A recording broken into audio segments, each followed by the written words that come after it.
si Sir Kevin Edward Manansala, isang founder and general manager ng Humanity Strategic Management Services. Nako, Sir Kevin, good morning! Good morning po.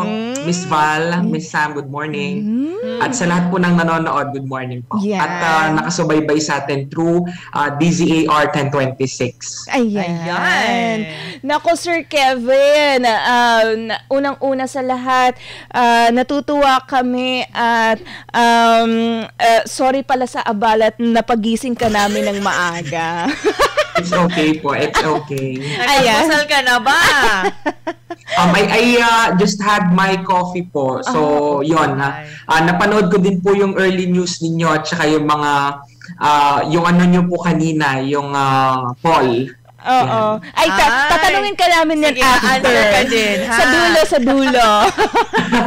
Well, anyway, Sir Kevin, pwedeng unang-una sa lahat, ano natin, kung ano ba ito patungkol? Oo, pwede ba natin ma-introduce sa ating mga nanonood at nakikinig kung ano nga ba itong Humanities Strategic Management Services? Maikwento niyo nga po sa amin, Sir Kevin.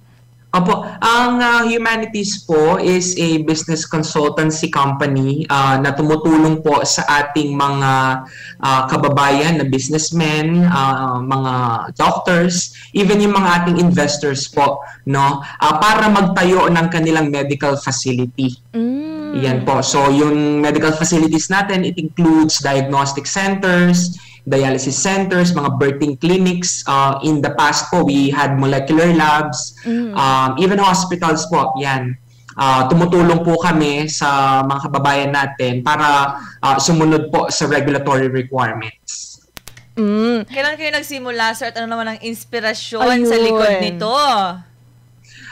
During the pandemic po, because I am a nurse po by profession. Wow. I'm a nurse, a teacher po, and a volunteer midwife.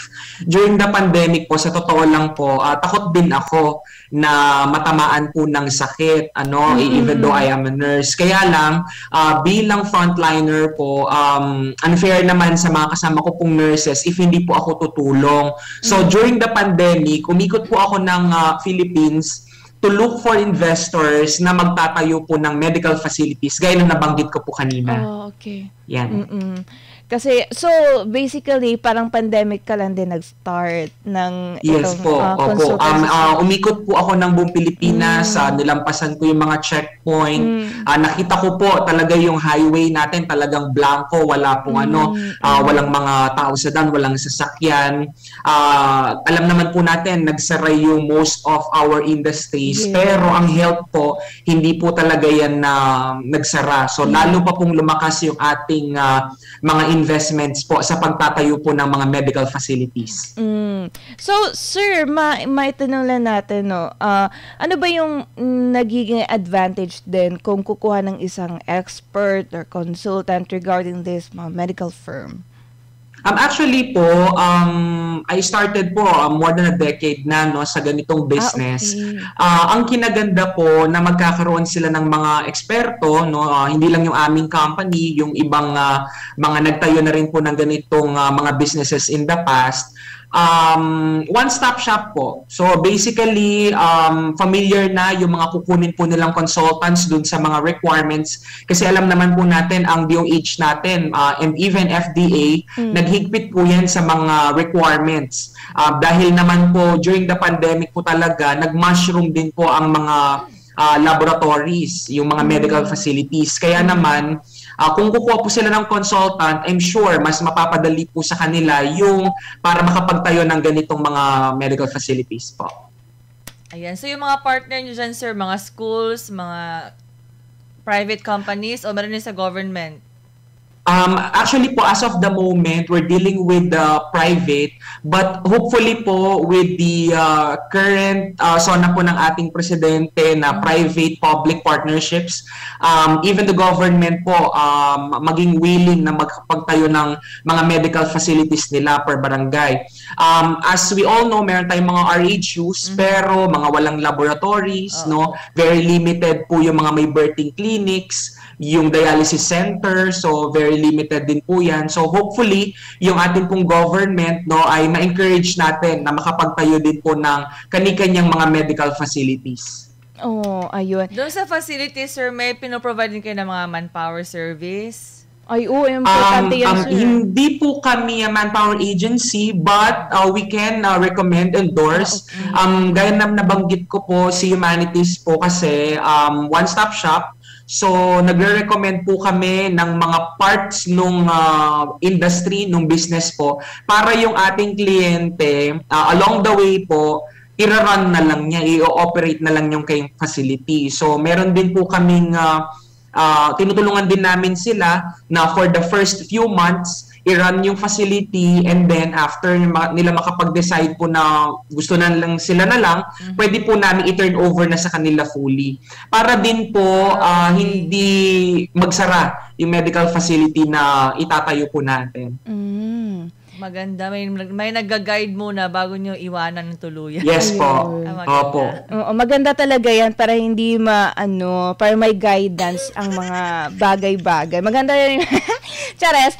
Sir Kevin, kung, di ba, since parang consultancy firm kayo, pwede ba mga nationwide lang ba to or pwede din international yung magko-consult sa inyo if ever? Nakakatawa naman, nakaka-Miss Universe naman yung international. Sa totoo lang po, as of the moment, we can do operations po nationwide. Meron na rin po kaming mga natulungan po sa Cebu during the pandemic. Doon po sa Lapu-Lapu City, and currently as of the moment may tinutulungan po kami sa Tandag City, sa Surigao po yan. So hopefully maka-penetrate pa po tayo lalo sa Visayas at sa Mindanao po, kasi dito po sa Luzon talagang marami na po ang willing magtayo ng medical facilities nila at magpatulong din po sa atin. Ayan. Ano naman yung advice niyo, sir, sa mga gustong magtayo ng mga medical facilities? Anong una nilang dapat gawin? Anong mga steps? Yung mga bang importante? Opo. One po, kailangan magkaroon po sila ng syempre pusong willing tumulong, kasi sa ganito pong business, hindi naman talaga ito yung pagkita lang talaga. Though alam naman natin, pinapasok pa rin po ang business para kumita, kaya lang, kailangan meron din pong puso yung ganitong business. No? Pangalawa, kailangan pong familiar sila sa mga regulatory requirements. Kasi hindi po bawal sa ating batas po na hindi tayo magko-comply sa mga requirements na sinet po ni DOH at ni FDA. So lahat po yan nakasulat po sa mga administrative orders ng mga department circulars din, yung mga requirements po nila. Ngayon, if hindi po sila familiar, then they can consult po doon sa mga meron ng existing facilities o sa mga business consultants kagaya po namin. Napaka-importante po kasi na sumunod tayo sa batas na itinakda po ni DOH and FDA, dahil kung hindi po mai-issuehan po tayo ng mga cease and desist order, o kaya ang malala po, we will be penalized by the law. Ayan. So, Sir Kevin, paano niyo ba maingganyo sa ang ating mga kababayan na nanonood at nakikinig sa iyong programa? Go ahead, sir. I'm encouraging po yung atin pong mga kababayan na may kakayahan namang magtayo ng kanilang medical facility para po makatulong tayo doon sa ating community. So tutulungan namin kayo under my company po, no, yung Humanities, no, where we can establish yung mga feasibility ninyo. We can also supply yung mga devices, mga instruments, even the equipment na kailangan.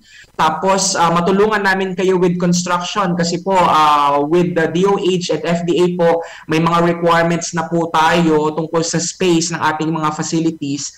And should you need our help para po sa marketing yan, tutulungan din po namin kayo. So basically po, tutulungan namin kayo para mapadali yung pagtatayo po ng inyong mga medical facilities. Sana makatulong po tayo doon sa ating mga kababayan na ma-promote yung wellness, yung health po, kesa doon sa disease prevention, kesa doon sa treatment po ng disease. Mas mabuti pa rin kasi na pine-prevent natin ang illness po kesa yung gamutin po natin pa ito kasi mas mahal po yun. Yes, as always, prevention is better than cure pa rin talaga, Sir Kevin.